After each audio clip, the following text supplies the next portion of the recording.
Good evening. I'd like to call this meeting of the Pinetop-Lakeside Town Council to order. We do have a quorum. Please make sure your cell phone is silenced. I'd ask everybody to stand and join me in the Pledge of Allegiance, and please remain standing for the invocation. Pledge allegiance to the flag of the United States of America and to the republic for which it stands, one nation, under God, indivisible, with liberty and justice for all. Vice Mayor. Our eternal Father in heaven, we come before thee this evening in this town council meeting, grateful for this beautiful community in which we live, grateful for the country we live in. We're thankful for those who serve in our armed forces and protect the freedoms that we enjoy. Pray that thou would bless them and their families. We're also mindful and thankful for those who serve in law enforcement, our firefighters and all of our first responders. And pray likewise that thou would bless them and bless their families. We're thankful for the moisture thou hast sent to our lands, and pray that thou would continue to do so, that it might keep us safe from fire dangers and things, and reinvigorate our beautiful forests. We're thankful for the opportunity we have this evening to recognize several individuals and their accomplishments. And we pray that thy Spirit will be here with us this evening as we go over important issues concerning the town, and ask these blessings in the name of Jesus Christ. Amen. Amen. Thank you, Vice Mayor. Item B in our agenda is call to the public. This is a business meeting of the Town Council. The town values and welcomes public input. Please address the council as a whole and not individual council members. Do not address staff or members of the audience. Council action on items brought up in call to the public is limited by the open meeting law. The council may direct staff to study the matter and reschedule for further consideration at a later date. Items on the agenda are not heard during call to the public, and individuals are limited to 3 minutes. We've got a couple requests. First, I'd like to call up Mr. Joe Green. There you go. Good evening. I'm Joe Green. Trevor Waite, Mary Ann, she's our secretary, or CSR, me and Trevor, assistant managers. We've got our office manager, Shelley. We're with TVS Waste. Blue Hills Environmental purchased TVS Waste in November, and we haven't come out and said hello. And so we wanted to come and say hello. We're kind of the new kids in town. We are still local business, and we're going to continue to keep it small and local and easy to be approached. And hopefully customer service will be better than anybody else in the area. However, what we've done is we've decided that we're going to continue to use the same approach we use at Blue Hills. Blue Hills is Navajo or Apache County. The same approach that we use there is we're community oriented. We like to work with the cities on community cleanups, with the individuals that need help, and so on. And so we're very we're nonprofit, so we're very community oriented, and we'll continue to do so. But just want to take a few minutes to come say hello and thank you guys and appreciate you. And if there's anything we can do to reach out and help you, just give us a call. We gave you guys that's our manager Ray Davis's business card, and if you need anything, reach out to him or just call TBS directly. You'll probably get you ladies if you do. So, well, thank you for coming tonight, time. Joe. Welcome to the community. We appreciate your business. Thank you. Larry McCormick. Mayor, Vice Mayor, just wanted to give you a quick update on what's going on at the senior/community center. We're in the midst of a remodel right now. We received a large grant and are replacing 6,000 square foot of flooring. So it's a little kind of hard to get through the hallways right now, but in any case, moving on from that, I just want to let you know that we've applied for for a liquor license for the luau, which is on July 25th, the pig roast. And we also have applied for a bingo license in an effort to bring some extra funds into the nature center. So we're doing our best to make up, and next Thursday, Sterling, guess what day it is? We're serving. That's Liver. Meatloaf and liver, yeah. And we expect all of you there to, we'll hopefully have a crowd like you do here tonight.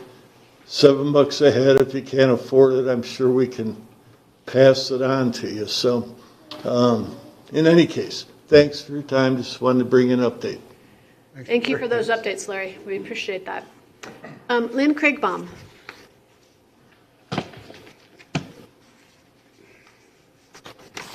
Good evening, Mayor and Vice Mayor and Council. I miss being up there with you. But I am here to invite you to the Northeast Arizona Regional Science Fair. It will be a week from this Saturday, February 28th, at Nicholas Homestead School, the elementary school in Show Low. All of the schools in Apache and Navajo County are invited to have their first and second place winners projects come to this fair, and then the judging will be next Saturday morning. By 1 o'clock, everything should be decided. Then at 2 o'clock, there will be an event that is open to the public, and it's called the STEM Fest. It's free, and there will be about 20 booths of local science sort of oriented booths and people to talk to, presentations, and then at 4 o'clock the winners will be announced, and all of the winners who win first place go to state, and all of the winners get a $50 gift card to help them afford to go down to Phoenix and take part in that state science fair. So I hope that you will come. It's again February 28th at Nicholas Homestead School, especially from 2 to 4 in the afternoon. Thank you very much. Thank you, Lynn. Okay, I have no other requests. Then we'll go ahead and move on to item C, which is our consent agenda. All items listed are considered routine matters and will be acted by one motion of the council. There will be no separate discussion of these items unless a member of town council requests that an item or items be removed for discussion. Council members may ask questions without removal. Items removed are considered in their normal sequence unless called out of sequence. We've got 4 items on our consent agenda. Are there any questions from the council? Comments? I have a comment, Mayor. Yes. You look at the spending, our staff and our town manager, and with the help of the James Vincent Group, they've really got the spending under control as far as the check register and I call them debit cards, but I guess they're called purchase cards. January of 2025, the purchase cards at 1 month accumulated to $32,000. This month, we're reporting on January 2026, and it's down to $5,300. We know the P cards are a part of the check register. The check register in January 2025 was $96,000. This month, $996,000. Excuse me for that. This month it's $572,000. So I just want to give credit and show that I really appreciate the hard work. I know this wasn't easy, but to get the spending under control like that, I think the town manager, all of the department heads, and James Vincent Group really deserve our admiration. Thank you. Harry? Any other questions or comments? I'd entertain a motion, Vice Mayor. I'll move to approve the consent agenda. I second that. Thank you. You have a motion second. All in favor, please signify by raising your right hand. Thank you. That carries unanimously. Item D is business before the council. Public comment will be taken at the beginning of each agenda item. after the subject has been announced by the mayor and explained by staff. Any citizen who wishes may speak one time for 5 minutes on each agenda item, either before or after council discussion. Questions from council members, however, may be directed to staff or member of the public through the mayor at any time. This is personally one of my favorite evenings, so item D1, and I will welcome up the VFW post to present awards for the Patriots pen essays. So John Beeler, George Baum, Al Jones, come on up. Madam Mayor and Council, on behalf of VFW Post 2364, I want to thank you for having us here again to awards to some of the best people that you got here in your town. And it's really a pleasure to do this. We'll start off with the Patriots Pen, which is a VFW national contest that is for junior high students. And it is a written essay, and each year they have a different topic, and the children write on it. And so what we have here are some winners. We'll start off with our fourth place was Jackson Reeck. Is that how you say that? As you all know, I'm terrible with names, so forgive me in advance. Is he here? No? Anyhow, he would have received a certificate and a check for $50. Sorry. Careful, I'm going to... Talking about big numbers, you got me scared. Where do I sign up? And by the way, he has to be here tonight to get the $50,000. So, third place would be, is it Ram? Oh, I'm going to kill this one. Dimaliwat, something close to that. I'm sorry. I'm really sorry.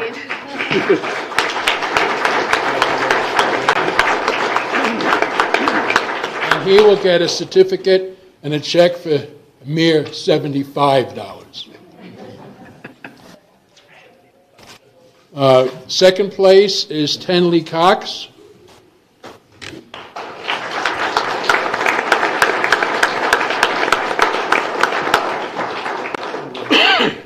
And she will receive a certificate and a check for $100.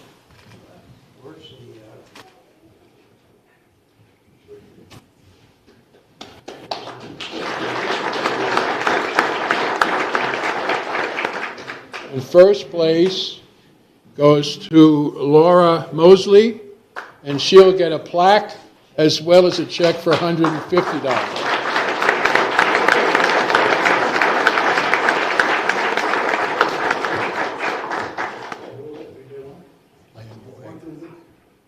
I'm sorry?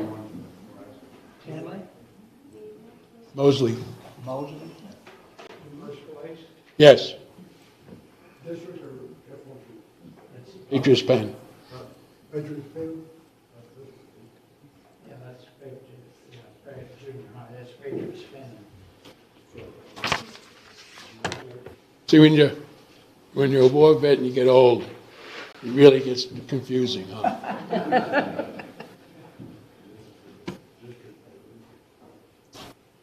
And she was also a fourth place winner at district. And then she went on to, she was first place at district and then fourth place for the state of Arizona. So I think she did very well.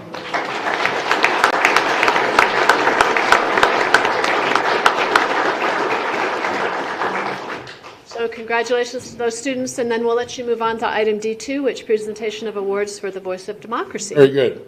Just quickly, Voice of Democracy, again, is a national program, but this one, they actually recorded and put it on a CD. And it's timed and that kind of stuff, so it's really pretty good. What we got second place is for Elliot Woods.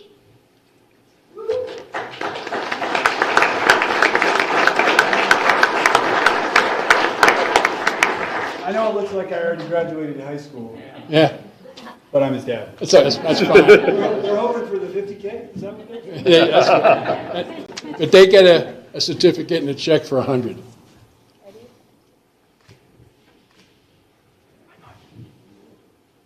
And then I'm assuming you're the same as with Audrey? Yes, okay. First place goes to Audrey Woods, and she also she'll get a plaque and a check for $150.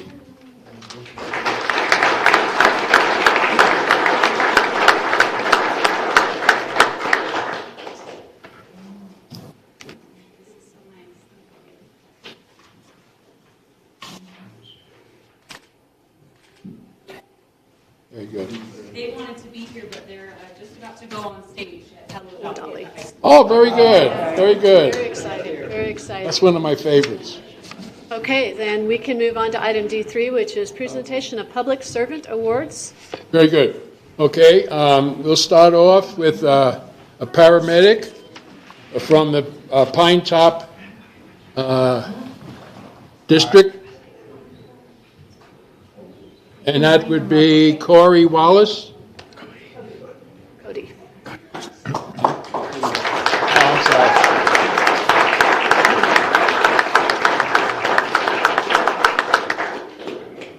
Just move over so I can get a viewpoint after. Huh? No, we're going to do a group one. Yeah, okay. Next, we'll have the firefighter from Pinetop Fire District, and it would be Captain Eric Brown.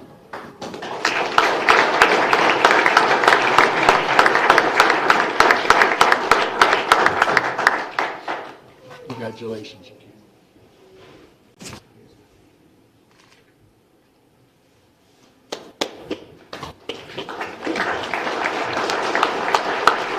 And as I was saying to the sheriff just a couple of minutes ago, I'm really happy about this one. Kendall Webster from the Navajo County Sheriff's Office, and he's a dispatcher, and they are kind of the forgotten folks within the system. So, well done, sir.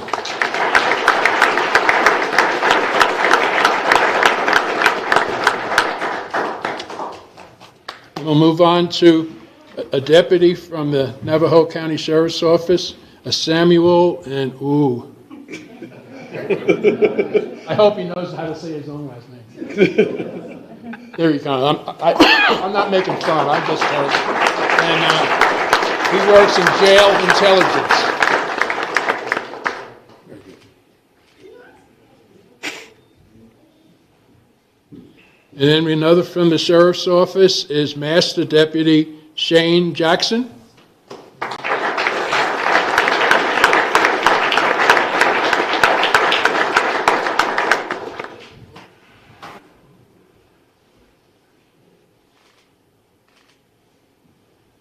And then last but definitely not least, we have Officer Gabriel Gauna. Am I getting that? Gauna, I'm sorry again. He's with the K-9 Patrol with the Pinetop-Lakeside Police Department. Very nice. See, you should have got something for the puppy, too. Yeah. Then I'm going to take a group one. Do you guys want to get in? Sure.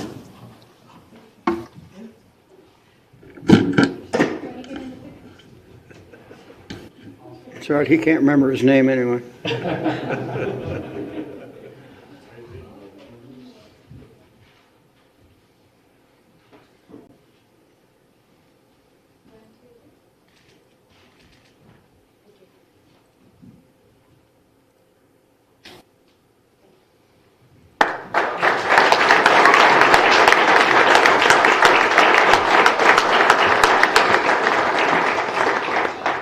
You stand there the rest of the evening and hold that.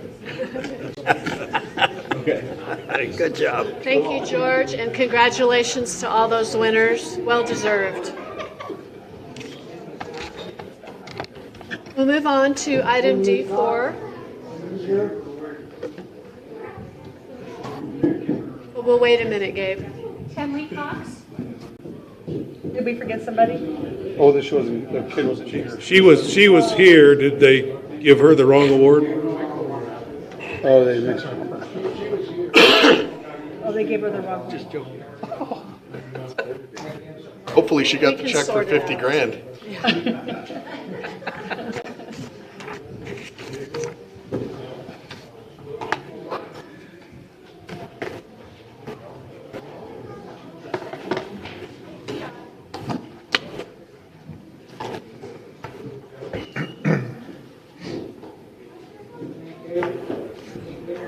Thank you, Al. Appreciate you guys being here. It happens all the time. One of our fire districts does that type of award after our presentation, so when it comes.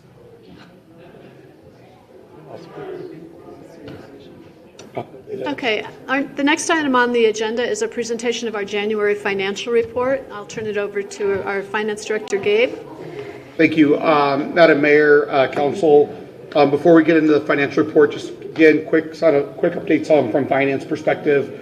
Obviously, as you know from our meeting earlier today, we're going to get kind of heavily involved in budget now.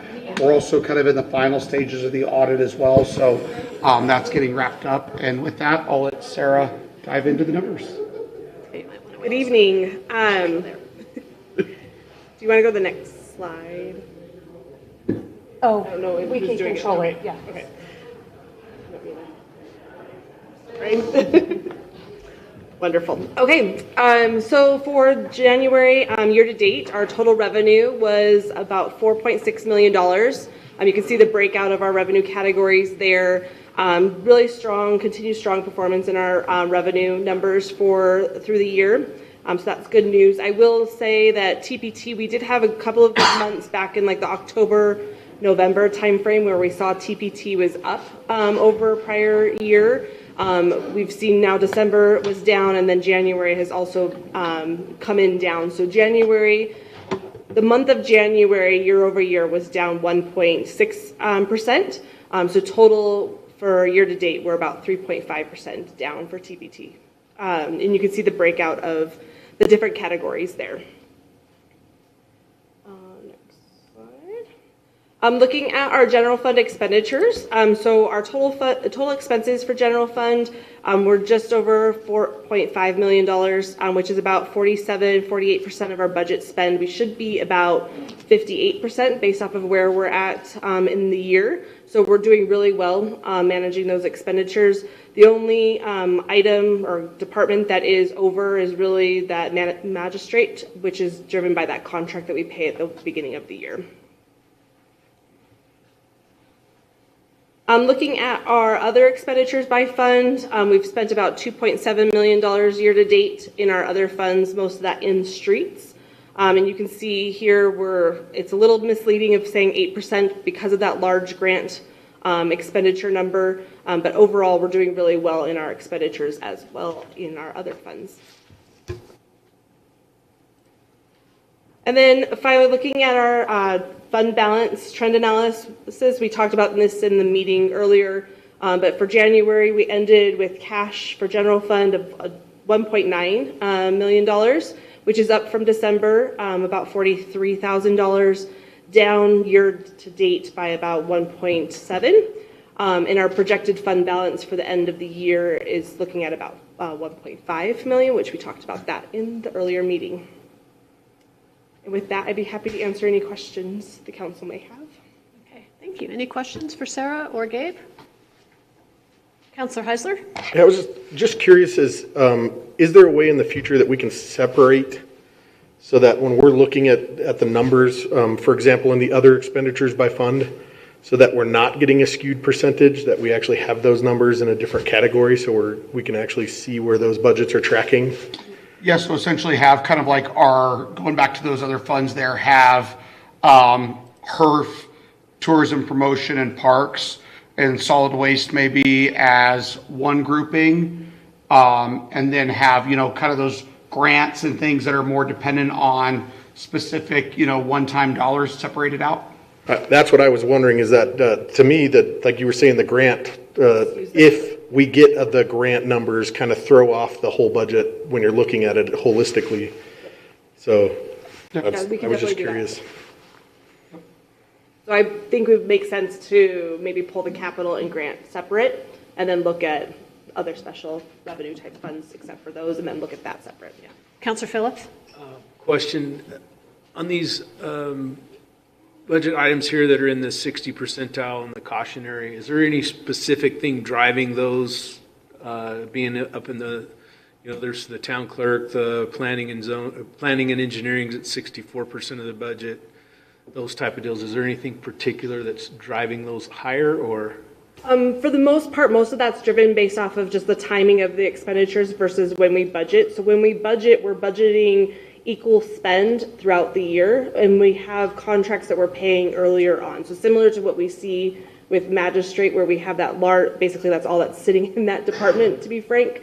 is that contract with a little bit of other costs. So when we pay all of that at the beginning of the year, it's going to set kind of that budget to red or yellow at that point. So as we continue through the budget year, those will, should come back into the green zone where they're, okay, got it, thank you. Anything else? Okay, thank you very much. We appreciate that. We will move on then to item D5, which is discussion and information, possible legal action of resolution number 26-1801, appointing Larry McCormick to the Planning and Zoning Commission for a term ending July 22nd, 2027.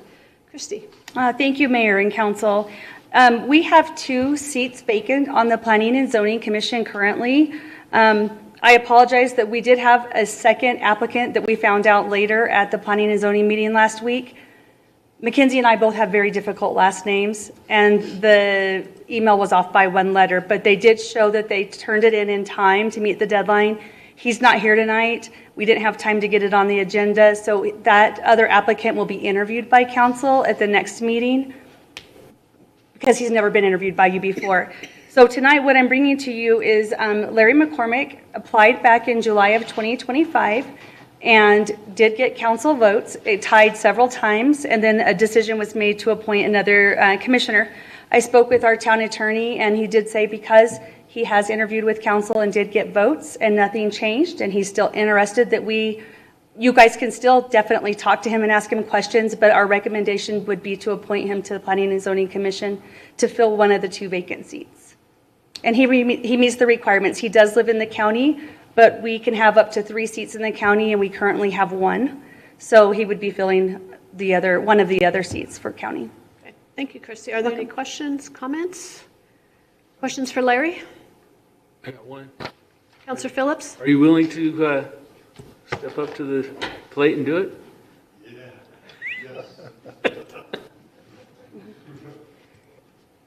I'd entertain a motion. Councilor Heisler? I move to approve resolution number 26-1801, appointing Larry McCormick to the Planning and Zoning Commission to fill 1 vacant seat with a term ending in June 22nd, 2027, and direct staff to continue recruitment for the remaining vacancy. I'll second that. Thank you. We have a motion and a second. All those in favor, please signify by raising your right hand. Thank you. That carries unanimously. Thank you for being willing, Larry. We appreciate that. Item D6 is a public hearing, discussion, and possible legal action of ordinance number 26-488, amending Town Code Title 16 subdivisions in accordance to House Bill 2447. Christy. Thank you, Mayor and Council. Typically, this would be brought to you guys by the Community Development Department, and upon Jeremiah's departure and Frank stepping in as our new interim Community Development Department director, I said I would help out with this. I was at the Planning and Zoning meeting when this House bill was brought to the citizens and to the commission, and it has a lot of talks around it. A lot of people are upset that the public hearing is no longer required when it comes to site plan reviews or subdivision reviews. So it has been passed by the legislature back in, it's actually a law now. So in December, the town, if we don't follow this, we could lose our state shared revenue. So, but what we can do is take a proactive version that, yes, we don't require a public hearing anymore, but we can still bring it to council for informational purposes where citizens would still be able to talk on an agenda item for 5 minutes and voice their concerns. What this also does, it just sets clearly defined guidelines for developers so that we're fair to them and to all developers alike. So to give an example, when there was a Family Dollar, I think it was a Family Dollar, that wanted to come to town and the commission had a public hearing and they had wanted them to put up a block fence. That's not in our town code, so that it's going to alleviate the town being able to put those types of stipulations on a builder. So when I was at the Planning and Zoning meeting last week, we had a work session, and the Planning and Zoning Commission has agreed to start looking at the town code Title 16 and Title 17, which is our next one for site plan reviews, which is going to be very similar. And they're going to start looking at that. So we have clearly outlined, defined things that we can ask developers to do. So tonight we're just adopting the ordinance to comply with the House bill, but we'll be bringing back the town code to you guys at a later date after planning and zoning has had time to review it and make some changes. Thank you for that explanation. Are there any questions for Christy? Comments? Seeing none, I'd entertain a motion. Councilor Heisler? I move to adopt ordinance number 26488, amending Town Code Title 16 subdivisions to comply with House Bill 2447 and authorize administrative subdivision reviews in accordance with state law. I'll second that. Thank you. We have a motion. I apologize. This is a public hearing. Is there anybody who would like to speak to this issue? Okay. Seeing none, I close the public hearing. I'm so sorry, Mackenzie. I messed up your minutes. We do have a motion second on the floor. All those in favor, please signify by raising your right hand. Thank you. Any opposed? Councilor Smith, did you vote? Sorry. Oh, excuse me. Okay, that's all right. That's okay. Just checking out. Carries unanimously. Language. Technical problems. Okay. Okay, I'm sorry about that. Okay, item D7 is also a public hearing, discussion, and possible legal action of ordinance number 26-489, amending Town Code Title 17, site plans in accordance to House Bill 2447. Christy. Good evening, Mayor and Council. This item is the same as the previous one. This is just for Title 17, which is for site plan reviews. I did in my CDR, and I don't know how many people in the audience got a chance to read the statements I put on here. So I just want to really quick, because I didn't state it on the last one, some key points for clarity. I want to say these out loud. So what the ordinance does is it authorizes designated town staff to review and approve site plans administratively. Applies only to applications that fully comply with the town's adopted and objective code standards and aligns the town code with state law requirements. What the ordinance does not do is it does not eliminate transparency, remove town council oversight, prevent public discussion, and allow staff to impose requirements outside of the town code. Okay. Thank you, Christy. Any questions from council? This is a public hearing. Is there any member of the public that would like to speak to this issue? Okay, seeing none, I will close the public hearing. Further discussion or a motion? Councilor Heisler? I just wanted to say real quick that I wanted to reiterate your point that doesn't necessarily mean we can't bring this to the meeting. We need to do, I think, a little better job at making sure our town code is aligned so that a developer that comes in, but also making sure in the future that this will come to council. And I don't want to speak for everybody, but I think that we all value that public input and on projects that are coming into the town. So it's a state legislature law that passed, and it's not necessarily the reflection of this governing body, but we have to apply, or we have to comply with their order. Yes, and speaking with, he's on board to bring anything that comes before him to the council for just, to be open and transparent with the public and you guys as well. Thank you. Go ahead, Councilor Heisler. You need to come to the podium, please, and introduce yourself. Hi, I'm Sharon Schlecht, and I just have a quick question.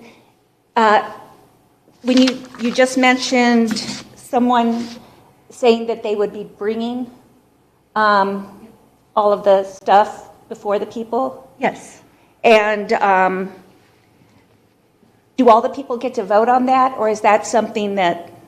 No, you don't get to vote on it, but it would be open to the public, and you could come and talk on it, an agenda item for 5 minutes. It's voted on, actually there's no vote on it by the council. It is an administrative action by the community development director that's in place at the time. So is this having to do with zoning and planning? Like so many 100 feet or 1,500 feet? Zoning doesn't apply to this. It's just for subdivisions and site plans. Site plans, thank you. Yeah, zoning issues would still come to planning and zoning. It would still be a public hearing. Okay, great. Thank you. You're welcome. Thank you. Thank you. Councilor Heisler? I move to adopt ordinance number 26489, amending Town Code Title 17, Chapter 17.84, site plan and plot plan review and approval to comply with HB 2447 and authorize administrative review and approval of site plans in accordance with state law. I'd second. Thank you. You have a motion and a second. Further discussion? All those in favor, please signify by raising your right hand. Thank you. That carries unanimously. Thank you, Christy. Item D8 is financial overview and status of multiple public works projects. Melina. Good evening, Mayor, Vice Mayor, and Council. I had presented this and kind of talked about it on the, I believe it was the December 4th council meeting, and said I would bring some more information back to you. So I was expecting this meeting to be a little bit longer, but I won't go into all the detail. Oh, thank you. All the detail that we did in the December 4th meeting, but I'll kind of touch on some of those points. So with that, in my presentation tonight, the first project that we're going to talk about is the Top of the Woods. Then we'll go on to the police department, Mountain Meadow water tank, and the Mountain Meadow path and parking lot. The questions that I was asked to answer were, what was the original budget for the project? How much has been spent on the project to date? What the target date for completing the project? And how much more money will be required to complete the project? Number 5, if 100% means the project is complete, how much of the project has been finished as a percentage? So if we're talking 100% of the project and we still have 25% to go, that's what that means. And then number 6, what is the source of funds for the project? And I'm sorry, oh yes, it did. Top of the Woods. Going on to Top of the Woods, our preliminary cost estimate, and I presented this the last council meeting, from the engineer was $1,908,985. That was not, I wouldn't say that was necessarily council approved. However, it was in resolution 23-1669. That was basically going over the project as a whole and accepting the $140,000 that we got from Navajo County Flood Control District. So that was included in there, but it was not something that was presented, and there was never a budget that I could find anywhere in looking through a lot of meeting minutes that there was a hard, fast number for that project that was approved by council. We have to date spent $674,017.29, and that does include labor and equipment. That number comes from our Novo Solutions ShareNet, which is what we use to track all of our service requests and projects. The target completion date is April 30th of this year. The remaining work that we need to do and remaining funds, we have some riprap that needs to be installed on the detention pond, on the inlet. We're estimating that it originally for the entire pond was about $5,700. It's about 50%. However, those numbers have fluctuated a little bit, and we will need to purchase a little bit more riprap. We already have the wire mesh that will be going over that riprap to help hold that in place, as it's the inlet. We don't want that to wash down. The signage on the gates, I was approached by a homeowner on Pine Village with some concerns about a couple things, and we've been able to address those. But one of them was signage on the gates for the drainage easement access road. He requested, and I was informed that he had been ensured that the town, by previous staff, would install signs. Minimum cost on that is $200. The signs will be authorized personnel only. And of course, that will be something that we'll need to replace occasionally, but that will be in our normal street sign budget. And then it was brought to my attention by that same property owner that his property pin on the southeast corner of his property that is in the drainage easement, that he granted us a little extra for that, we believe is buried. And so I've reached out to Ironside Engineering, who is one of our on-call engineers, to get a cost estimate on how much that would be for them to come out and replace that. It does need to be done and completed by a registered surveyor. So I'm high estimate. A normal full land survey would run about $5,000. That's not necessary, but we're just putting that $5,000 in here to say this is what a high end could be. I have not gotten that back from Zach at Ironside Engineering yet, but I will be discussing that with Christy once we get that back. So the total estimated expenses, and this is an overestimate, is $11,500 to complete that project. We may at some point come back down on the new section of Pine Village that we have taken over. That ditch, we've reshaped it. We've come and we've widened the shoulders with the AB, and our crews have done really well. We may at some point, depending on the erosion, there is a water line that runs right down the middle of that ditch. And so it's something that we've talked about, we're going to keep an eye on, and there may be a potential to add some additional riprap to that ditch. It has not been a problem as much in the past, but it's not something that we that was not in our maintenance. So it's something that we're going to keep an eye on, and certainly if it's necessary, we'll make those.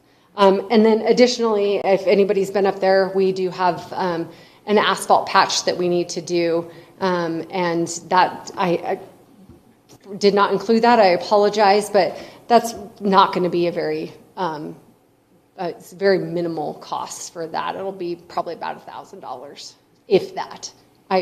That's a high estimate. It's probably going to be closer to $500. So moving on to the estimated project completion is 98%. We have very minimal work left to do there. Also, we do have some stuff that Arizona Water is going to be coming out and doing and repairing some of the patches that they did when we had a water line break there. The source of funds for this project was the state of Arizona. We did have a state of emergency declared when the flood happened in 2019. We got some funding from DEMA and the state of Arizona. It was primarily used for the cleanup of that project. So I didn't include the dollar amounts on that because it wasn't for the construction of this project. But we did get $140,000 from the Navajo County Flood Control District. The remaining portions of that project was funded by our street maintenance and our drainage rehabilitation. Moving on to the police department. This is probably the one that we spent the most time on, and really delving into this one. It's a wonderful new building, and it's certainly deserved by our law enforcement. And I think that they're enjoying it. It's a step up, that's for sure. So originally, the Sierra Building Systems contract was $4,499,000. That was approved by council via resolution 23-1644. Additionally, we had another resolution that was brought forth for Interior Solutions, which was the primary furniture for the offices, the cubicles. It did have a few other things in there as well. The total that was approved by council was an amount not to exceed of $166,263.06 via resolution 23-1695. Originally, that was intended for only phase one. As you see on the slide, we came in quite a bit under budget on that. However, this did not, from the research that I have found, that I've done, that didn't include all of our records storage. So that was a little bit of an added expense, and we'll talk about that a little bit. But we did come under budget on that. And then also Barton Architecture, $165,000, and that was approved via resolution 21. Oh, and I'm sorry, I missed a number on that one. I do have it here. That was approved via resolution on that as well. And I'm sorry, I do have that here. I thought I can. That's okay. Back to you guys. Sorry. Then we'll move on to the next slide here. I'm sorry. I'm going to go back a little bit here. So total spent to date is $6,280,410.76. That number has not changed since I brought it to you in December. We've not added any more to the capital, our 19 fund. The Sierra Building Systems was $4,592,158.78 that has been spent to date. We do have a remaining contract balance of $61,914.28, and that does include some retention. And then also, I kind of talked about it already, it was Interior Solutions. We paid a total of $99,560.40. The target completion date for the PD project is May 1st. We have a scheduled ribbon cutting open house on, I believe it's May 13th. Is that correct, Christy? So our target completion date is to get all of that done. Hopefully we'll have our new cell doors. That's one of the major holdups that we're waiting on the manufacturer to get those in. I don't know that those will be installed for sure by that date, but cross our fingers. We're hopefully taking delivery of those in March. Moving on to the next part of it, the remaining work and how much required to complete the project. Something that was, it wasn't noticed at the beginning of the project and has been brought up by Chief and Commander, some safety concerns that we would like to address. Our ballistic peepholes in several of the doors, there is a total of 7. One door in the sally port will have 2, so you can see both ways. We're also looking at maybe some alternatives to see if there's some video or something else. I've reached out to several contractors to see if there's any other 2 ways, and so we don't have the 2 peepholes. But for safety, I'm going to make sure that the officers have and staff have a clear line of sight through any of the interior doors, especially going into the booking room and into the holding cells and sally port. The total for those, we actually, there's 1 installed on in phase 1, and I reached out to the company that did those and have gotten a couple of quotes on that. The cheapest so far is the company that we went with initially, the contractor did. So it's an amount of $2,671.69. Additionally, there's been requested to have in the interview rooms a few view lights. So it's essentially glass that would, they can be able to look into those rooms. That total, right now we're estimating at $834.18. Been talking with Chief a little bit, and we'll be meeting on Tuesday to talk a little bit more about those. We might be able to cut that cost a little bit if we change that. We do have a deadbolt that we'll be adding to one of the doors in the booking room. That deadbolt has already been procured by Chief Barnes. We just need to have it rekeyed, roughly about $75. The cell doors, as I stated, I just finally, after asking numerous times and for numerous months, we finally got the actual cost from the contractor of what those doors are going to be. Those are $36,433. That does include installation of those doors, and that is not in addition to the contract. That is included in the contract price. It's just something that we need to keep in mind that we still have to pay out of that $61,000 that we have remaining. And then we do have some work to finish the retention pond. As you guys know, we've jumped around on a few projects to try to complete everything, and the retention pond has been one of those last priorities. There's quite a significant amount of rock we ran into on that. That seems to be the theme of that project with the sewer line and everything else. So we will have to rent an excavator to hammer out that rock. They're roughly about $8,500. That is on a state contract through CAT. But we do have all the riprap is there at PD, so we're not anticipating any other costs for the retention pond. We're estimating, or I'm estimating, that the project is 95% estimated completion.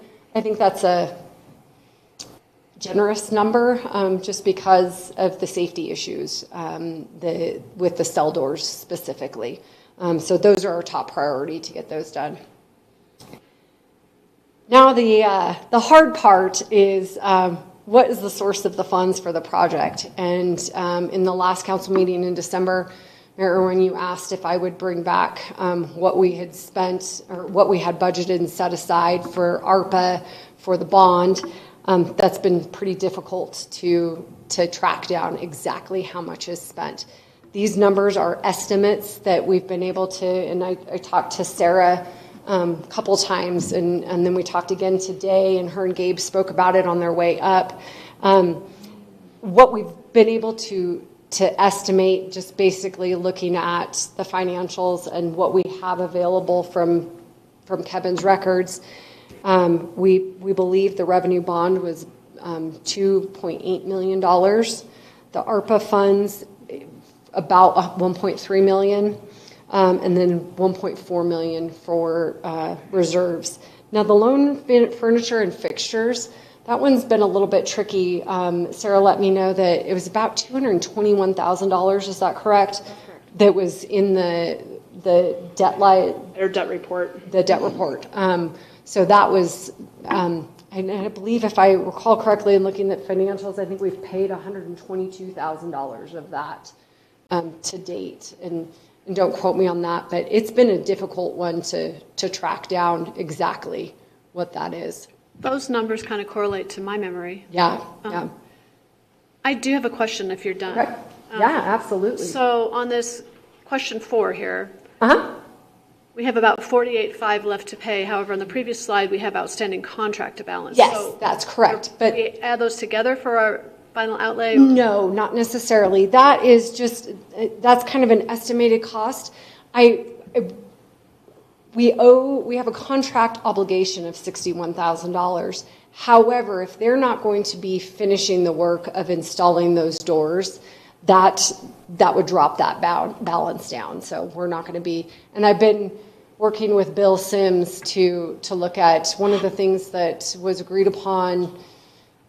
It was July when it was signed, the substantial completion and an agreement that the town would take on the responsibility of installing the doors. And we've been trying to figure that out because I don't think that that's a wise choice. So the 36,000 would come off the 61,000. Correct. So we do owe more than this. We do. Okay. Yes. Yes. Okay. Thank you. You're welcome. Any other questions on PD? Yes, sir. I had just a quick question. Is it $1.4 million reserves? Is that out of several years, or is it one fiscal year? That's been over several years. This project started when we started talking about this project and bringing things to council was back in 2020, and then the contract was awarded in I believe it was April of 2022. So prior to that, we had some expenses for the Public Works Department in doing the sewer line and tearing down of the building and the asbestos abatement and that kind of stuff. So it's been over the last several years, not one year in particular. Councilor Heisler? I just wanted to throw out a couple of things on this. I had one on top of the woods too, but I was kind of waiting until you were all done. Okay. So in the beginning, we talked about $4.5 million, and now we're was it 6.2 million spent? Yes, but that is not, and I think that's something that we've talked about is the project for the contractor was for roughly $4.5 million. But now we've spent $6.2 million. That includes all the civil work that the Public Works Department did. That includes the fencing, the parking lot, the flag poles, all of those other things, the furniture, the storage. It included equipment rental, trash service for tearing down the building, all of those kind of things. Okay, and then, and I think I understand that, and I understand we did $4.5 million for the contractor, and then we did the furniture expenses, and I guess in all of these things, and I think you know this already because we've kind of talked about it, but like my general thought is like, I understand that a contractor gave us the price to do something. If we're going to do it, we should have a budget for that project. I completely agree, and I did find. I believe it's not signed by any engineers or anything, and I'm throwing out an assumption here is that this cost estimate was prepared by former Director Patterson based on the civil work, and I have not been able to find a stamped copy. That the civil work was done by Woodson Engineering, which is now Ardura, and that was estimated for all of the the sidewalks, the parking lot, the sewer line, and that kind of stuff. It was estimated at about $501,000. So we did go over that. The biggest part of that was some of the additions for the equipment rental to hammer out the rock for the sewer line and that kind of stuff. So. And then one other question, and I may be off on my math, but the numbers I get there are 5.9 million. So we're off on some funding sources by several $100,000, but you guys we're good with that. Okay. I just want to make sure. We're assuming that, yeah, do you guys? So it's this, unfortunately, the system does not track, the financial system does not track project accounting. So we can't see where the money went. It's just a bunch of journal entries, to be quite honest, of transferring money in and out of different accounts. And so we've had a very hard time trying to figure out where the funding all came from. So most likely what has happened is that while we've spent more than what we have listed here on sources of funding, it means that actually more came out of the reserves than what we have here.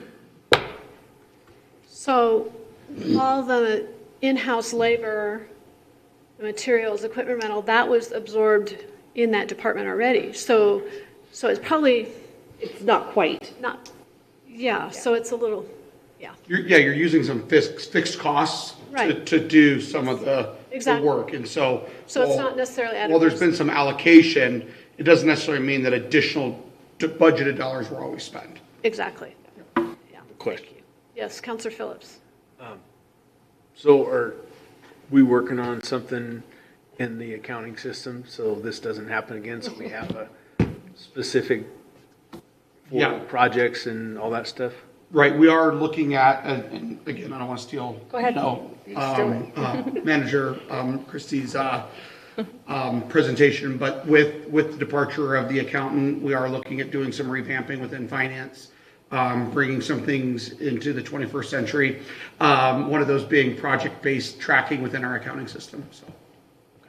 Additionally, too, something that we've been talking about in our directors' meetings is really a project list of what, so we have that hard, fast number of this is what we're planning to spend on this project, this is what council's approved, and then having those spreadsheets, and we'll be working on that as well. As I think I've talked, especially Councilmember Heisler, we've talked about that a lot. And today we talked about those capital funds and really building up those reserves so that we're planning in the future of capital purchases and projects. One of the things we'd like as we go forward is when council approves, and we use the PD building as an example, the approval won't just be for the contract with the contractor, it'll be for a total cost not to exceed for the entire project. Correct. Which may include multiple vendors using fixed costs. But again, so there's that budget to actual tracking that can be done. And then obviously if we get to that point where, we're noticing that we're getting near that number and we need more, then we come back to council for authorization for more. Did you have another question? I have, maybe two. Okay. The first one was the Top of the Woods project. You said 2% left to do, and it's going to push into April. And I assume that's because you can't get pavement until maybe then? Yes, the pavement is a very small, we're usually about March is when the asphalt plants are coming in. The biggest problem is the detention pond and getting that riprap in because of moisture. It is super muddy. So that detention pond hasn't been compacted in those sides. So getting equipment in there and working on that, we really need to have, I hate to say it because we're praying for snow and we want the moisture, but we really need that to dry out a little bit so that we can get in there. And the plans, I can't remember the exact square footage, but the riprap is 12 to 24 inch stones and they have to be about 24 inches, 2 feet deep, and then the wire mesh over that. So it's pretty significant that we're not going to be hand placing those stones. So that's why we put it out till April. April is historically a drier month. So that's the reason for that. Okay. I think. Was that it? Councillor Phillips. Quick comment. I live on Pine Village. Mm-hmm. I just want to say, I think the town's crew has done a great job. You got good workers over there.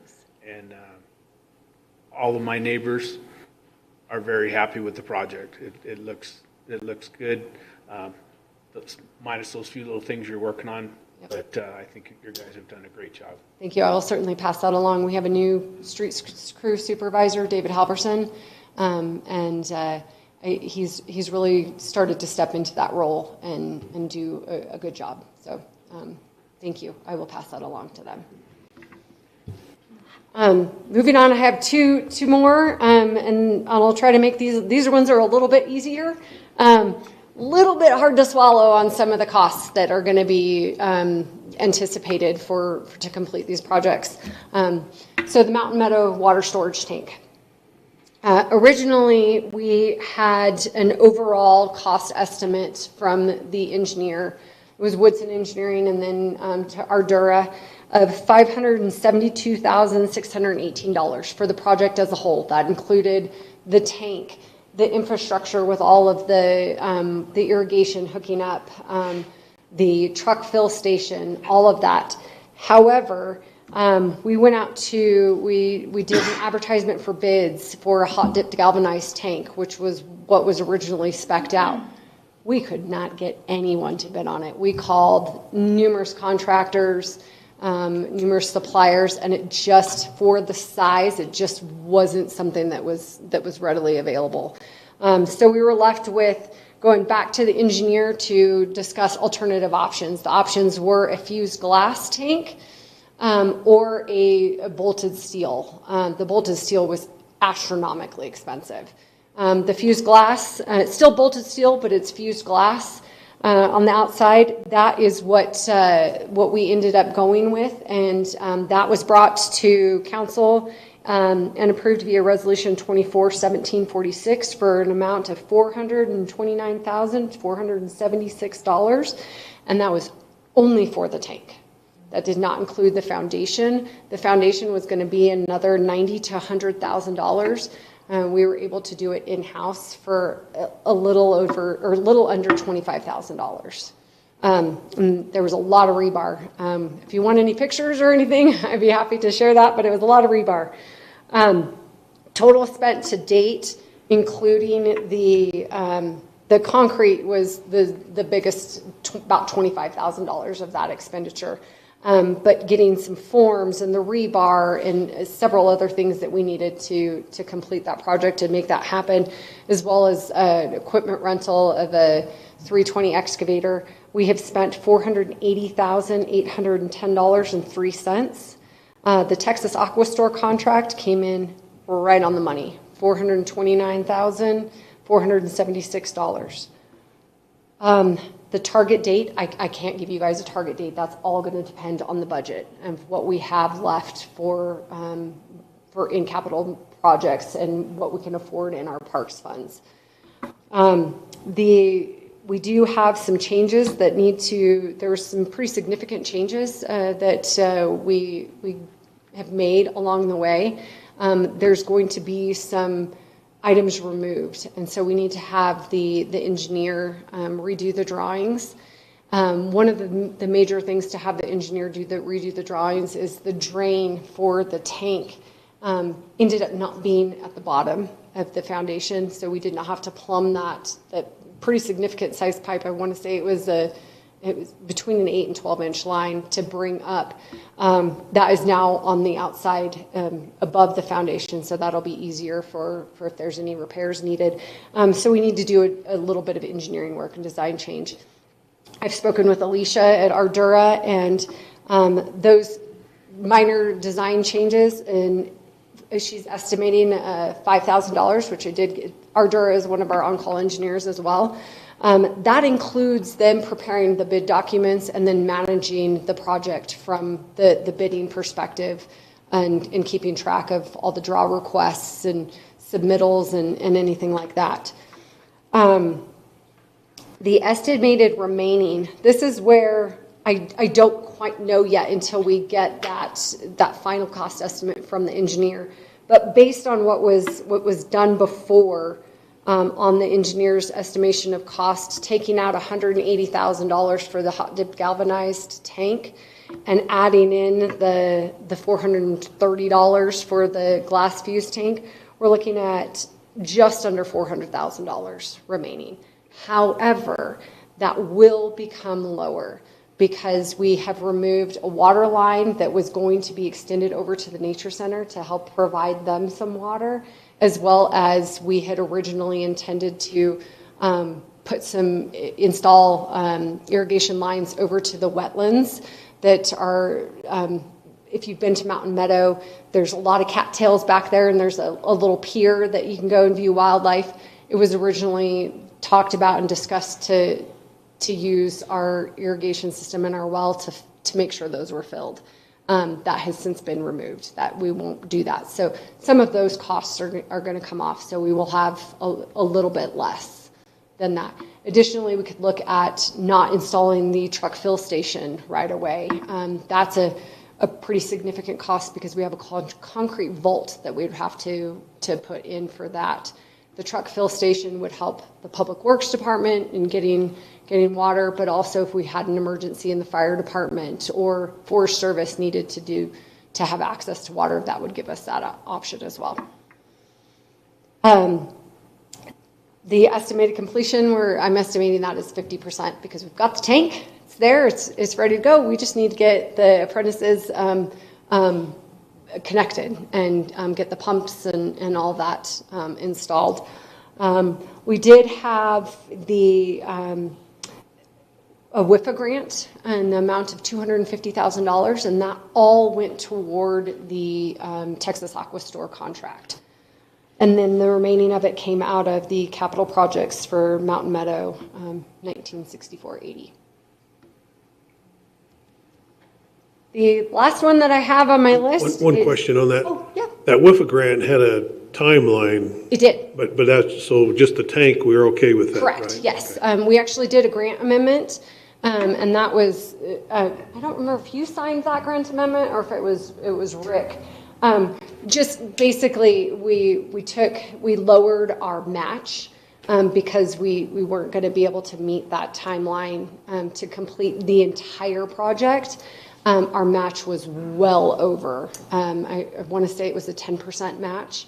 It was well over 10%. So that grant, we're just waiting for the final reimbursement. It has taken its sweet time, has to go to the governor's office to get signed and approved, and then come back to us. Hopefully we'll be getting that soon, and then as soon as we get that, I will be doing the grant closure. So, yes. How many gallons is this tank? I forget. 100,000 gallons. How many? 100,000. 100,000 gallons? Okay, thank you. Mm-hmm. That's stowage. What's that? That's stowage. Yes. Yeah. Yes. I forgot the R. Any more questions on the tank? All right, so Mountain Meadow ADA path and parking lot. The original grant submitted amount for the project was $336,647.97. That included the equipment and labor for Public Works. We did have, that grant was originally submitted in 2020. With COVID, there was quite a few delays, and then we saw, as everybody knows, the costs astronomically increased. We went back and resubmitted, and we were able to get additional grant funding, and we increased the budget to $467,897. The total spent to date per Nova Solutions, our in-house tracking software, is $1,025,656.79. That does include labor and equipment. The significant changes, we had significant changes. This is one of those things that we've talked about is we didn't have any engineered plans on this project. When we got into the project, there was some significant drainage problems that were brought to light, flooding Mr. Runner's property next door. So those were tied into this project as well. Not included in the grant funding, but into the project as a whole. And then also the detention pond that is at the front of the park. The target completion date, same as the tank. It's going to depend on our budget. So that's something that we'll be discussing. The estimated costs, these are rough estimates based on what we have left to pave. The path, the asphalt for the path is $17,000, a little over $17,000. The prep work has already been completed, and we have a geogrid material that we've installed to help with the shifting. Because of that, the soil and the groundwater is very, very high, so that it shifts a lot. And then we've done AB as well as millings, so it's pretty stable. The multi-purpose court parking lot, which is what we often refer to as the basketball court parking lot, estimated to pave just for asphalt is a little over $52,000. And then something that we had not originally planned, but for safety reasons, we've really felt that it was necessary to add additional lighting in that parking lot, as well as a little bit along the path that is right there by that intersection going from the front entrance of the park into the basketball court. That's estimated at $24,000, and that's a little inflated. Betty Miller, our facility supervisor, has gotten all that. That does include the wire, the sonotubes, the light poles, the light fixtures, all of that kind of stuff. So total estimated cost right now is $93,951.71. However, I did not include in this is that we do have an access road that was added at a later date because we had some issues with where we were going to originally enter there by the nature center. So that was kind of I thought I did not include that in here because it's not something that is 100% necessary at this time. So that could be a future project. We're estimated at 75% completion. The sources of funds were Arizona State Parks Trails Grant. We had $200,000 that was approved via Resolution 246459. And then the remaining came out of capital projects for Mountain Meadow, as well as a small portion coming out of the park's hard surface maintenance in our funds of 29. And we have received that $200,000? Yes, we sure have. That grant is closed out and has been closed out. Okay, thank you. So, any other questions or comments from Elena? I think that was great. That's what I can speak for myself. That's what I was looking for, to know where we got the money and how we financed all these. And I do think project management would be great because a lot of those costs, I think, are probably, for lack of a better word, buried within our fixed overhead public works parks costs. So, any other questions or comments from Elena? Councilor Heisler. I was just curious, and I can see it like on the last one there, we got $200,000 in grants, right? Yes. And maybe it's not a question for you, maybe it's a question for you guys, but where does the rest of that money come from when we have a $400,000 budget and we go $600,000 over on cost? Where does that come from? Again, so it depends. I mean, if we look back at some of the utilizing our own internal resources, those are fixed costs that are part of just our normal budget. So that's how that gets handled. If it's not, and we're paying third-party vendors to come in and do work or buying additional materials above and beyond what we had already programmed in the budget, then that's what's driving reduction in our fund balance. So fixed costs, you're saying like employee wages and benefits, correct, which we're going to pay for whether they're working on that or they're working on something else. Correct. Yeah. And if you guys, if any council members or any staff, I have pretty substantial spreadsheet on specifically the PD project. I try to do that with all of our projects, and we'll certainly even do that even more. But I have gone through everything that we have spent on PD and tried my best to. This is computers and electronics. This is what we spent on furniture. This is what was spent for civil work, and broken that down by the years as well as the contractor costs. So if that's anything that you guys are interested in, I'd certainly be happy to share that with you or sit down and meet with you on that as well. So going back to these costs that are buried, like equipment costs, do you just assign a dollar of value per hour? We do, and that's based on the FEMA rates. So that may be an inflated cost. Yes, really. absolutely. Yes, and that's kind of what we were talking about is those salary hours, and then when we track it in our software with Nova Solutions, it's a billable rate. So that includes our the whole full thing for the FTE. So benefits, retirement, all of that kind of stuff. Going back to the equipment, that would be like if you rented the equipment and paid for the insurance and the fuel and the all that. Absolutely. So we probably are not really truly out of pocket for that dollar amount. It's, okay, the value of the project. Okay, thank you. Those are my questions. Anything else? Councilor Phillips? Just one quick question. Did we come under budget on any of the projects? No. No. I wish I could tell you a different answer. I say no, but also there wasn't a hard, fast, this is what we have that council has approved to spend on this project.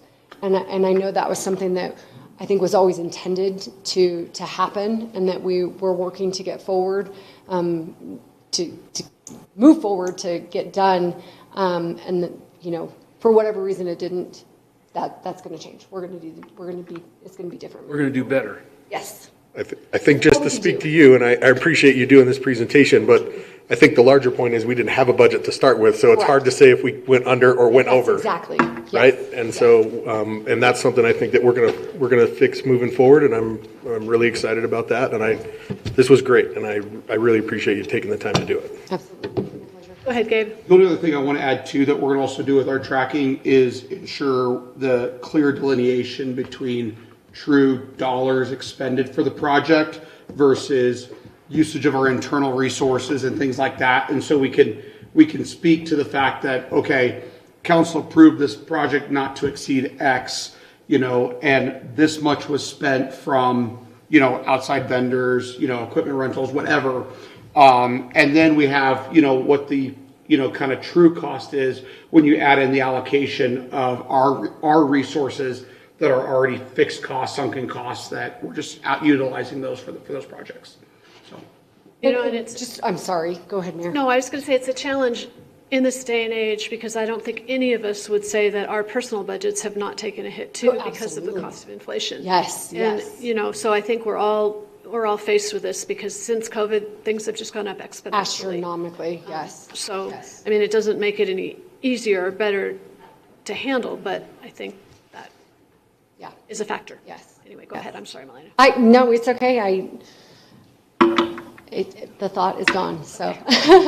Okay, well, thank you for this. I think this was a great presentation, and I think this is what we were all looking for. Okay. So thanks. If you have any other questions or think of anything, I'm always happy to answer them and have that conversation.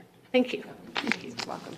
Okay. Last item on our agenda tonight, item D, is the town manager's monthly report. Christy. And Sarah, we were leaving. Oh, good night. Safe travels. You guys be safe.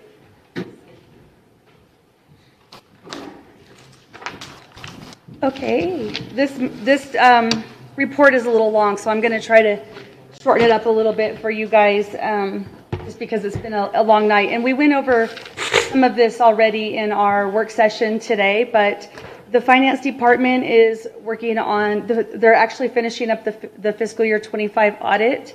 It's nearly complete. So just kind of working with Hinton Burdick on completing some stuff for them. The budget preparation remains a primary organizational focus. And then Gabe did mention a little bit our transition plan with Stacy MacArthur exiting. We have some plans going forward, and I did share that with council a little bit. I sent out for some HR quotes for an outsource. We're not big enough to have a full-time HR position to help us with that while Stacy MacArthur is gone. Public Works, I wanted to just say a quick thank you to the workers who have been working this last three nights up for the storms. They're working again tonight. I believe Melina told me they're coming in at 4 o'clock in the morning, and we're expecting another 1 to 2 inches overnight tonight. So please pass that along to your guys, Melina. I won't go too hard on the Public Works project updates because Melina just did all the updates. The one thing that wasn't on there because it isn't an expense of the town is the T-bridges. I did mention at the last manager report that our scraper was down and it was quite costly to fix that, $26,000. $9,000 to rent one for a month, but they're hard to find. I've spoken with Melina, and that project can be done without a scraper. With the equipment we do have, it might just take a few extra days. So that will probably go that route. The Public Works Department is working hard on the development of some maintenance plans. This is going to help us when we work on our budget this year, and then also help us stay on track of keeping on top of equipment that needs to be fixed, replaced, buildings that need updating and work. The collection center, I just wanted to do a quick mention on this. This is just a mock-up flyer. This is not the exact dates. Melina and I have been talking about bringing back the green waste disposal that we did last year to try to help encourage our our citizens to firewise their properties. And last year we did not charge for anybody to drop off, and we had, I don't know if you remember at Mountain Meadow Park, we had a huge mound, and it was awesome to see that people took advantage of that. This year we are thinking about still making that free for citizens of Pinetop-Lakeside, and then we will come up with a discounted rate for non-residents. If that's the council's wish, if they want us to offer that for free again, we can talk about that at the work session we'll have on March 5th. But we are going to do that again. On that, do we have any idea, and it would be a guess, I guess, of how many non-town residents you took advantage of that? Does Eric have any numbers on that? Yeah, go ahead. Or it might have been Damien then. That was Damien. And no, we didn't track residents and non-residents at that time. We didn't start tracking residents and non-residents until July, when we implemented the resident card. So this year, we absolutely would be able to track that better. And we can set up something in our system that would track the resident versus non-resident for that green waste disposal. Okay, thanks. Do you remember, real quick while you're up there, do you remember it was like $8,000 or something when they came in and? Something like that. Yeah, so it wasn't like a huge expense for us to get rid of that material. Correct, yeah. I thought it was less than that. I thought it was 5. Yeah, I didn't remember exactly, but I don't remember exactly, but it was not astronomical, no. And originally the intention was to allow the high school to use it for their bonfire. It grew too big. There was been a heck of a bonfire. There, so I think that Timber Mesa or Pinetop, I don't remember, came to light it, and they were like, "Yeah, not gonna happen." So we had, I believe it was Canyon Creek Logging, come in and chip it all up and take it out to. And they did something really reasonable for us, and It was. I remember 5,000. Okay. Yeah. But anyway. Yeah. And that fee, we can definitely look into that again. So we'll defer to you guys on what you want us to do, because it was a nice service and well utilized. So I'd almost like to see us start at April 15th and run through June 1st, but that's just a thought. We just threw out May 1st. Or the yeah, it was just kind of for the flyer purpose, just to bring it up to you guys, but yeah. Because I think last year we started out in March, if I remember correctly, and then randomly it snowed. Yeah. And so we extended it. And then we did, yes. We extended a couple times. So. Yes. Anyway, just a thought. But thank you for putting that down. I appreciate it. We can definitely do that. And we will, at our work session next week for town council, we can add that to the agenda to talk about that and a few other things. The executive secretary position at the police department is open. Last I heard, we were at 6 to 8 applicants for that, so they are going to start scheduling some interviews for that position and get Dan and Chief and Commander some relief over there. The police department is working on a vehicle replacement program that's going to be part of our capital plan as we work through our budget with the James Vincent Group. We are looking at some surplus of our vehicles and what can go to auction.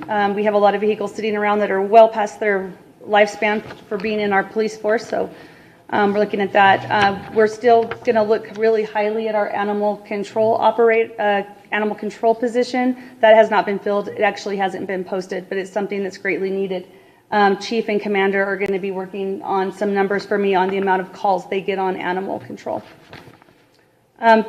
They constantly are just continuously working on fire season preparedness. And then this picture up here is a piece of gym equipment. We've been talking about a lot of gym equipment got donated by Timber Mesa Fire Department. And then Councilmember Phillips and citizen Tim Kinslick bought this piece of equipment, and Commander built this and was really proud of himself. So I wanted to put the picture up for him. Good job. Everybody likes some stats, so we decided to throw some police department stats on here. Calls for service, these are for January, 397 calls, 259 traffic stops, 8 accidents, 2 agency assists, 18 misdemeanor arrests, 6 felony arrests, 94 citations, 13 of those were personal criminal, 40 were moving vehicle citations, and then 41 warnings. SpiderTech is the survey system that they use. They had 1,008 total messages. The completion rate was 16.2, which is down 2.6%.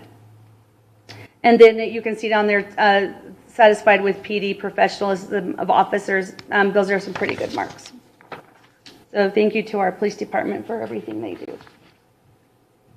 All right, community development. These are some statistics I got from Frank. There was 1 annual vendor permit so far this. It's not really time for vendor permits yet, so those numbers will come up as the warmer weather gets here. We've had 8 new building permits, 5 new business licenses, 1 code enforcement claim, 36 building inspections, and the total fees collected from the community development department for January was $4,845. The picture there are 2 new businesses in town I want to mention. Those are ribbon cuttings. Those were actually put on by the chamber, not the town, but several town employees and some council members were there. The top one is High Country Sourdough. If you have not been there, try it out. Their sourdough is amazing. The bottom one is the Oasis Restaurant. I don't know what was there before, but if any, what was that building before? So I could tell people where that's at. Hilltop. Okay, if anybody knows, it's where Hilltop Cafe was. Just wanted to give a reminder for everybody to dine local, shop local. Our businesses are hurting right now with the lack of snow. Get out and give these new businesses a try, and then also remember the businesses that we already have in town. Community services. Priscilla has started cemetery training. Today, Catherine Nunn and Melena got on a Zoom call with her and started some cemetery training with Priscilla. Priscilla's been spending a lot of time over at the library, onboarding and doing some staffing assessments and learning the ways of the library. She's got some community events coming up that Annie will be helping her with. One is Easter. That is going to be on March 28th. The location is to be determined. Let's see, on the highway cleanups, Priscilla has found all of Tony's old records and found who she needed to reach out to at ADOT and has reached out to them. We are hoping to be able to work with the chamber and tracks on a highway cleanup day and make a little bit bigger of an impact. IT, the new firewall at the police department is nearly finished. I think it might be finished by tomorrow. It might be finished today. I forgot to ask Ryan. He's working on an Active Directory restructuring for the police department, and then as budget allows, he's wanting to add some security cameras back to our parks because of an increased amount of vandalism. We had some Nest cameras out there. They no longer work, so it's something we're going to be looking at, putting some cameras out there so that we're not having to do costly fixes anymore at the parks. The clerk department, Mackenzie's been really busy with the upcoming election. This flyer is on our website, and it has some key dates for candidate filing periods, first day to register to vote, last day to register to vote. The primary election was changed to July 21st, so everybody remember it got moved up by 2 weeks this year instead of 1 week. Next week, no, in 2 weeks, March 5th, we're going to have a council works. I keep saying next week. That meeting is not next week. It is in 2 weeks. The March 5th work session is in 2 weeks. The one next week is the CBDG funding special meeting, and that's the one I'm getting those two mixed up. We're preparing for a fee schedule. We're going to have some new fees going on our fee schedule. The senior center, as Larry McCormick mentioned earlier, wants to have bingo. They will be playing for money. That is considered gambling in the state of Arizona. It's like a liquor license. It will be coming to council. I also was reached out, the owner of the den reached out to me, and he's wanting to do some off-track betting. He has in the past. That will also have to come to council. That is not on our fee schedule, and there is a fee that cities and towns should be collecting for that. So we will be adding that to our fee schedule. We're also going to look at increasing the price of an electrical and gas permit. They're very minimal fees, but we are about $10 lower than every other city and town surrounding us. Frank did an audit on that, and we're going to be bringing that to council on the fee schedule as well. Marketing and communications, Annie just put out January Talk of the Town. With that, I put in a town manager report and reported a little bit on every department for the community. And I apologize that it made the report a little bit longer, but I do think it's important to get that information out to the citizens that don't make it to our meetings. The open rate of that is 25.5%. Annie said that sounds low, but she said it's an average of 15 to 20% that those types of things are usually opened. I do know that is a wide-reaching talk of the town. My sister, who lives and works in Mesa, Arizona, said her boss gets that and comes in and gives her all the news for Pinetop-Lakeside. So, the Visit Pinetop-Lakeside socials had 496,000 views and 99 published content pieces. And the Town of Pinetop-Lakeside socials had 155 views with 40 pieces of published content. Annie has recorded 3 live broadcasts, and that really delicious looking dessert on the right was from a dinner that Annie and I attended that was hosted by the Chamber. Well, it was actually put on by the Chamber, hosted by Sunrise Resort. It was at their hotel resort over there, and they're really proud of it. They've been doing some work on that, so if you guys have a chance to get over there, the food was amazing. And I had never been in the Sunrise Resort Hotel, and it's looking really good. Organizational focus, we're going to continue to refining our departmental dashboards. The dollars and dashboards, projects and dollars dashboard will be coming up now that we have some numbers on some of our projects, and depending on where we go with our budget, what projects need to be put on our projects and dollars dashboard. That a lot of that is going to depend on what our budget is moving forward. We've been working on goal setting with all department directors and coming up with an organizational start and a staffing plan. We will make staffing adjustments as needed. Some policy considerations coming up.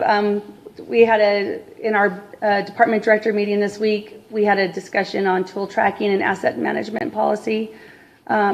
We've never had a policy in place that I know of to date, and talking to Laela, there hasn't been one. So we're going to really start looking into a really honed out way to track the tools that we have in our assets. Laela is working on a qualified vendor list so that when we do have repairs that need to be done in a timely manner, we have a list of qualified vendors that we can use to make repairs quickly and efficiently. We're doing a review on how project costs are being allocated and making sure that they're going in the correct GL accounts. Event sponsorship policy and review program. Annie talked a little bit about that today at our budget work session. And then that also includes the nonprofit funding review program. There's Frank. Frank is the employee of the month, and I want to just read a little something about Frank, because I don't want to forget to mention all the things that Frank does for the town. So please join us in congratulating Frank Young as this month's employee of the month. Frank has been a dedicated member of the town team since October of 2019. During that time, Frank has served in multiple roles, including the collection center, facility supervisor, town building official, and now interim community development director. Frank's willingness to step up wherever he is needed demonstrates his commitment to the organization and to serving our community. Frank consistently approaches his work with professionalism, initiative, and pride. He is kind, approachable, and an exemplary team player who supports both staff and residents alike. Thank you, Frank, for your hard work, leadership, and the positive attitude you bring to the town each day. You are truly appreciated and a pleasure to work with. So thank you.